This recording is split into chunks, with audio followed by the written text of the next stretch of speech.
Years and years ago, when I was a boy, when there were wolves in Wales, and birds the colour of red flannel petticoats whisked past the heart-shaped hills, when we sang and wallowed all night and day in caves that smelt like Sunday afternoons, in damp front farmhouse parlours.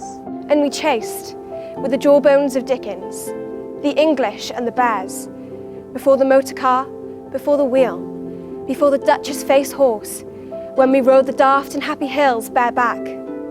It snowed and it snowed, but here a small boy says, "It snowed last year too. I made a snowman and my brother knocked it down, and I knocked my brother down, and then we had tea." But that was not the same snow, I say. Our snow was not only shaken from the whitewashed buckets down the sky. It came shawling out of the ground and swam and drifted out of the arms and hands of bodies of the trees. Snow grew overnight on the roofs of the houses like a pure and grandfather moss. Minutely white-ivied the walls and settled on the postman, opening the gate, like a dumb, numb thunderstorm of white, torn Christmas cards. Mistletoe hung from the gas brackets in all the front parlours.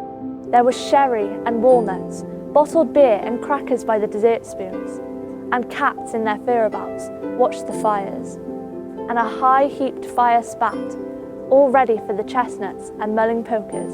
For dinner, we had turkey and blazing pudding, and after dinner, the uncles sat in front of the fire, loosened all buttons, put their large moist hands over their watch chains, groaned a little, and slept.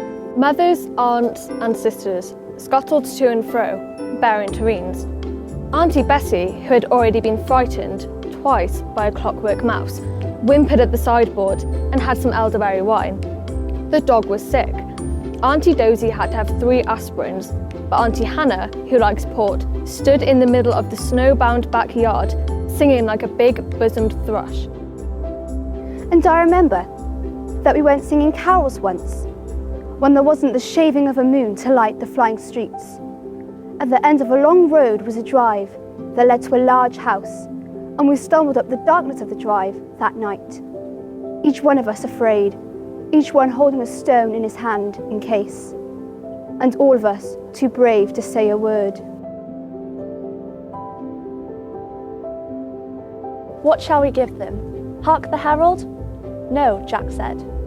Good King Wenceslas. I'll count to 3. 1, 2, 3. Y dechrau canu. Ein lleisiau'n uchel ac yn swnio'n bell yn y tywyllwch meddal o gwmpas y tŷ. Nad oedd neb ynddo a adweinum.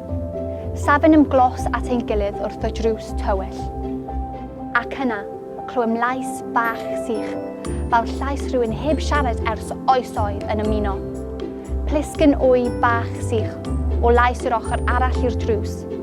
Llais bach sych trwy dwll y clo. Ar ôl i ni orffen redeg, roeddem tu allan i'n tŷ ni. Roedd yr ystafell ffrynt yn hyfryd, nofiau balwnau yng ngorau lampau nwy, a rygnau'n gyfforddus fel poteli dŵr poeth.